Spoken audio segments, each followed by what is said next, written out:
Bonjour. Alors, aujourd'hui, ce sera respiration. Comme vous l'avez vu dans une des vidéos précédentes, j'ai insisté sur le fait de 4 temps au niveau de la respiration. C'est quelque chose que je travaille depuis plusieurs années et auquel je trouve un intérêt vraiment tout particulier, à savoir les rétentions dans la respiration.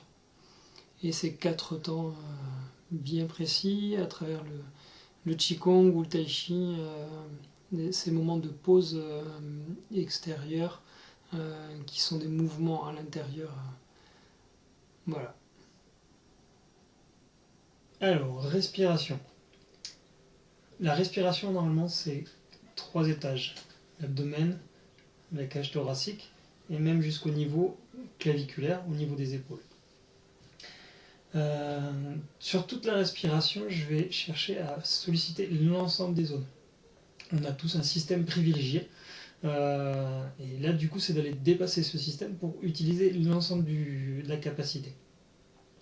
Alors, on va commencer par aller détendre ici, au niveau du bassin. Je vais pousser dans les talons, ici, pour limiter l'effort au niveau du dos. Ça va me permettre de vider ici, de détendre au niveau abdominal. Poser le bassin. Et ensuite, je vais partir sur des respirations. Les mains sont plutôt ouvertes, de façon à ce que je puisse inspirer correctement. Et je vais inspirer, je vais commencer donc par inspirer et gonfler le ventre. Ensuite la cage thoracique. Et aller jusqu'au niveau des clavicules. En bout d'inspiration, je me laisse aller à une rétention, poumon plein.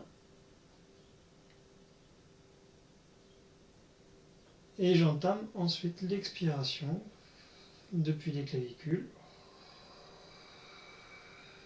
la cage thoracique et jusque dans l'abdomen. Là ici, je vais chercher à aller pousser vers le bas. Et une fois en bas, même chose, je me laisse aller dans une pause respiratoire pour revenir tranquillement dans ma respiration.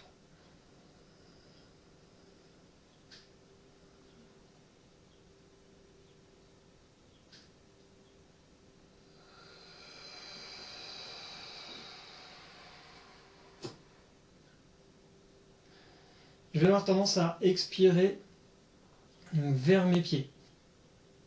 Voilà, au niveau de la respiration, que je sois allongé, que je sois assis, que je sois debout, je vais aller surtout insister sur l'expiration. Les muscles expirateurs, travailler sur cette descente et pousser vraiment pour vider complètement, apprendre à vider complètement de façon active. L'inspiration est plus ample et ensuite je viens faire une pause, une expiration, une rétention. Ça fait là-dessus, je vais avoir donc du coup une inspiration pour 3 temps. Même si l'expiration peut être des fois plus courte. Dans ma manière de pratiquer, j'essaie d'avoir une expiration qui est égale. Concernant la respiration, donc que je sois couché, allongé, assis, en tailleur ou debout, mon attention elle va se placer essentiellement sur l'expiration par rapport au côté actif.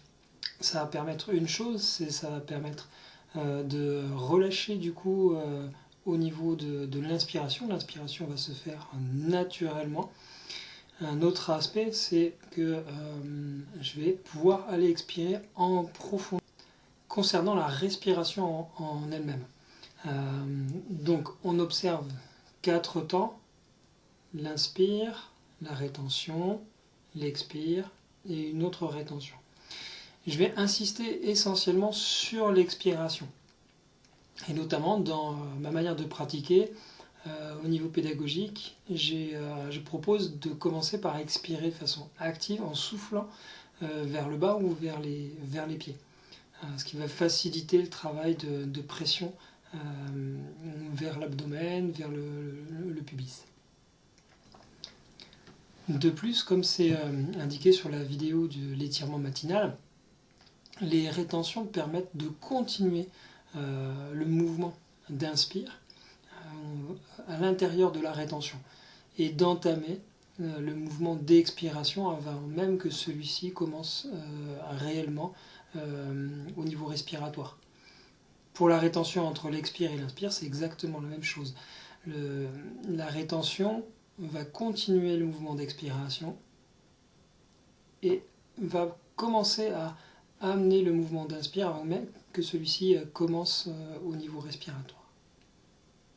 Voilà, bonne pratique à vous.